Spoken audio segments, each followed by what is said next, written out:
What's up, guys? Dennis Cooper here, and I'm at a BMW Motorrad event. They have the Bagger event where they showcase their K1600, which is all new for model year 2022. It's a six-cylinder motorcycle. Can you believe it? The only other manufacturer that does a six-cylinder motorcycle is Honda with their Goldwing, their legendary Goldwing. So they're direct competitor, except, what's better than a BMW? As good as Hondas are, I don't know. BMW is always a BMW, whether it's a car, a motorcycle, or anything else. So in addition to that, they have the R18 baggers. So as you guys know, I've already had three, count them, 1, 2, 3 R18s. I had one of the first R18, like the basic, the raw edition. Then I had the classic, which adds the leather bags. And then I had a bagger that I recently got rid of. That added the basically automatic suspension to the rear, big fairing, almost like an Electro Glide from Harley competitor, really nice. But maybe I should get number 4. Now I'm debating on the Transcontinental. The Transcontinental takes it up another notch, gets you the extra auxiliary lights, gets you the crash bars for the engine, gets you the big trunk in the back. So I don't know, haven't had that one yet. Maybe I should try it. In any case, let's take a look at some of these bikes, all right? Let's do this.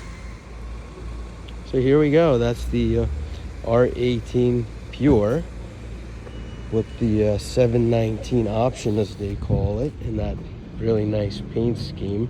I actually really like this paint scheme. Oh, look at those metallic flakes.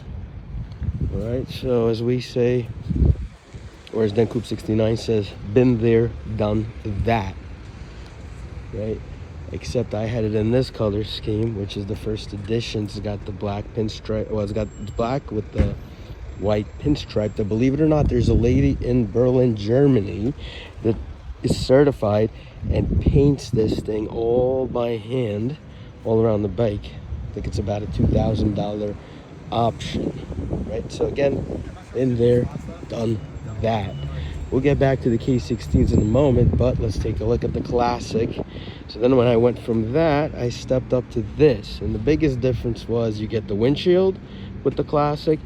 The pipes, instead of the fishtail pipe, as you see back there, you get more of a rounder, longer pipe. Okay, and then you get those leather bags in the back. Otherwise, it's pretty much the same bike. Right? Well, the auxiliary lights, a few other. So this one in particular, this is called the Manhattan Metallic Green. I think that's what they call it, or Manhattan Metallic. And it's basically a matte color scheme, which is pretty cool. But again, mine was in that same color scheme as the first bike I had. It was another first edition, all pure black with the white stripe. And oh yeah, one other thing which was cool that this one added is you actually have the floorboards, as small as they are, but just made it a lot more comfortable. Otherwise, everything is pretty much the same. Even the counter has that pure, original, old school type of counter, most similar to Harley's. So then from there, I jumped onto the bagger. Now we're talking something completely different. This is what I call the big boy. This is already for the big boys.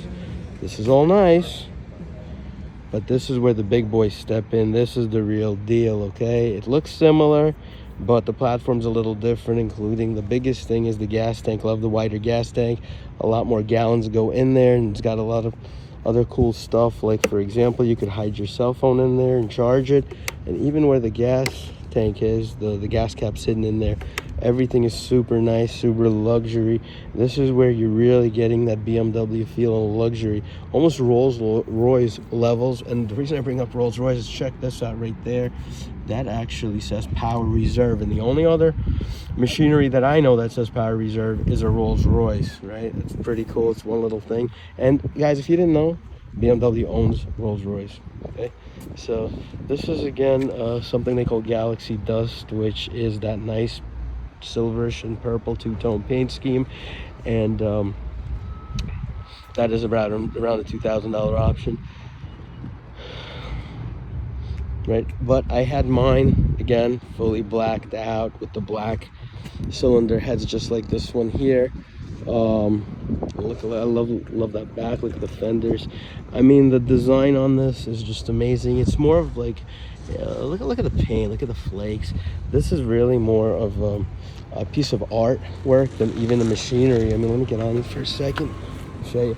And then now you're getting that big ass screen. So if any of you are familiar with the actual BMW cars, you're gonna realize that even the screen is very similar to your car. So if literally you just drove somewhere, you got out of the car and you're getting on your bike, everything is gonna be extremely familiar. And that's really what BMW is trying to achieve these days.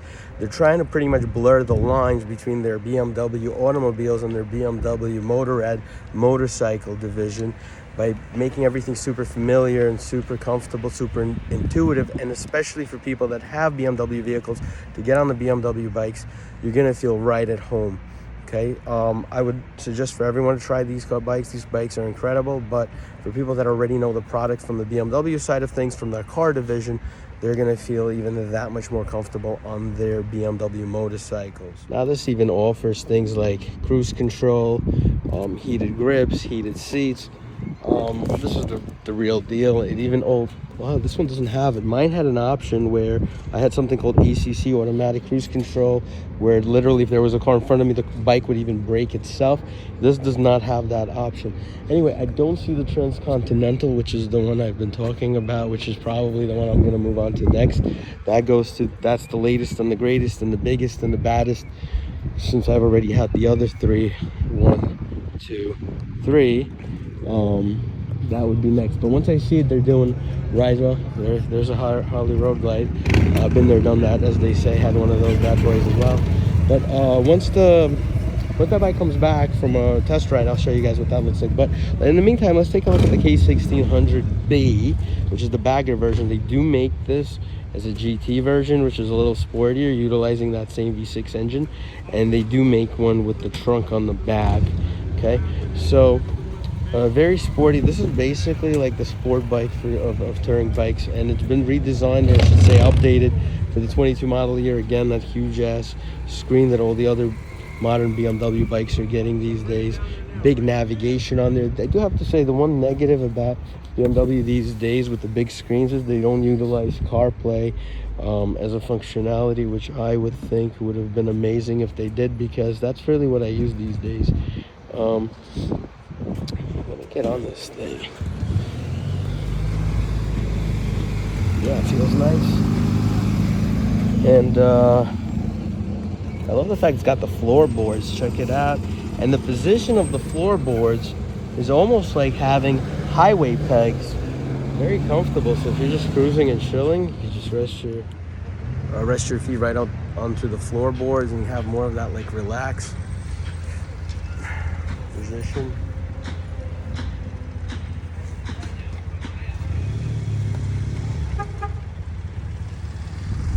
Very nice.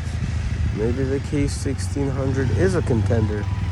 Again, never had a 6-cylinder motorcycle. People say they sound like almost like M cars at full throttle, especially if you put a nice Remus exhaust on it with quad pipes. I've seen them with quad pipe exhausts, which look sick, sound sick based on YouTube videos. Never seen or heard one in person. But hey, maybe this is a top contender. Maybe we'll try one of these bad boys. Maybe do a K1600 against the R18 Transcontinental. Either go all out in something completely different that I've never had before, or keep moving up the R18 hierarchy. Something to consider, something to really consider. But we'll make that decision soon enough.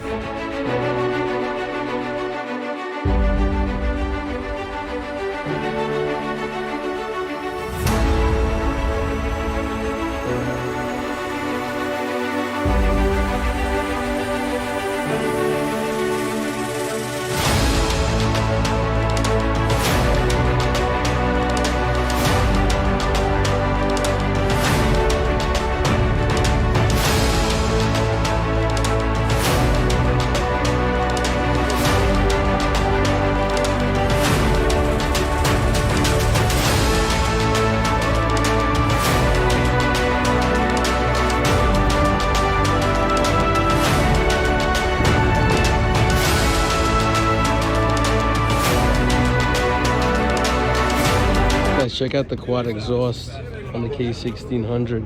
6-cylinder motorcycle with a quad exhaust. Pretty crazy. Now this is the older generation. compared to the one I was sitting on over there, which is the newer generation. But I love the quad exhaust. Alright guys, here it is, the Transcontinental. So this would be, if I got another R18, this would be the fourth one, because like I said, I had the Pure, had the Classic, had the Bagger, and this would kind of, I would say, end the trilogy, but it's not a trilogy. It's, what do you call the fourth movie? The Forvage or whatever it is. It sounded dirty. Don't make fun. So, with the Transcontinental, you're getting the auxiliary lights, similar to what the Classic did to the Pure. But then you're also getting the engine guards. You're getting these little wind deflectors, more wind protection here. You're getting that huge trunk. Let's take a look. It's locked, so you can't open it. So to Transcontinental or not to Transcontinental, that is the question.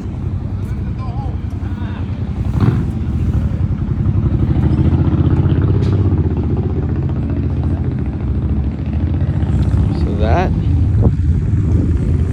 or that K1600. Decisions. I guess you guys will have to stay tuned to find out what's my final answer, and if I decided to try the BMW 6-cylinder engine on a motorcycle. Sounds very intriguing. Or back to the R18, badass Transcontinental. Thanks for watching this video with me. Thanks for listening to me and staying along. Hopefully you've learned something and I gave you some information that may help one of you in the future make a decision. But it is very complicated for me. This would be my bike number 13 or 14 at this point. I got to go through the list to figure it out. But again, they're all beautiful. I'm sure no decision can be wrong. It's only a matter of, do I want to try the sport bike of baggers, or do I want to try the badass of baggers?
Alright guys, that was a fun event.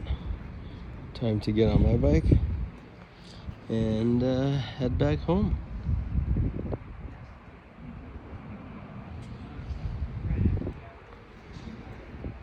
Thanks for watching again, guys. Hope you love the content.